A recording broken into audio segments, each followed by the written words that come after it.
রামচন্দ্র এই মাসে জন্মগ্রহণ করে। আর এই মধ্য মাসটায় এই যে বসন্ত মাসে বাসন্তী তিথি একটা গ্রহণ নষ্ট। এখন আমার যে বালকদের ধারণা করবো তার নাম হলো সীতাহরণ। এই সীতাহরণ বলাটা ক্রেতা যুগে গীতার সময় কাছে পরিত্রাণাং সাধনাং বিনাশাস দুষ্কৃত ধর্ম সংস্থান অধ্যায় সম্ভাবনা যুগে যুগে যুগে যুগে অবতার অবস্থিত হচ্ছে সাধুদের পরিত্রাণ দুষ্কৃত তরুণ। আজ ক্রেতা যুগের গানটা এই গানে এমনই একটা বানা এমন একটা চরিত্র বাকিরা রাবণের মূল শত্রু রেখা মানের সীতা রামচন্দ্রের স্ত্রী সীতা এই যে পালাটি করেছে আমরা রাবণ রোধে কোটির কাঁদতে একটা ছন্দ আছে জন কাছে ঘোড়ান ঘা শুক্র চন্দ্র চৌকিদার ফিরছে ঘরে ঘন বসন ধরিত করে শনি সেই রাবণের ভাগ্যাকাশে কোনো কাল ধমকেতে উল্টা সময় কথিত ভূতলে। এই রাবণ বংশ স্বর্গমধ্যে পাতালের রাজা যার ঈশ্বরা দেবতাপন করেছে তাই রাবণ বংশ ধ্বংস নিমিত্তে উর্বশীকে অভিশপ্ত করে দশনের ভক্তে জন্মগ্রহণ করলেন। রামচন্দ্র অবতার পুরুষ কৃষ্ণ চতুরাংশে জন্মগ্রহণ করেছে। পিতৃসত্য পালন করতে বলে গিয়েছিল 14 বছরে।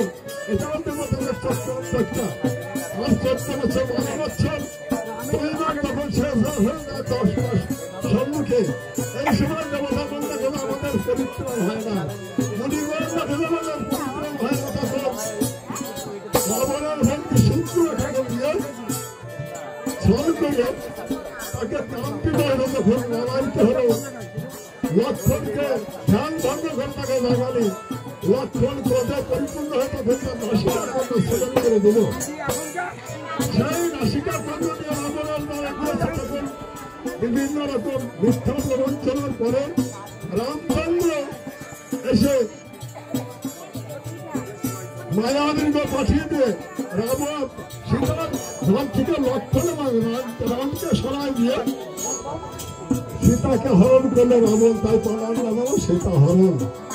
এই সীতাহরণের আমার প্রেমিক কবি বীরেন্দ্রনাথ সরকার লিখেছে একদিন পঞ্চবটি মানে রাখো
Só vai estar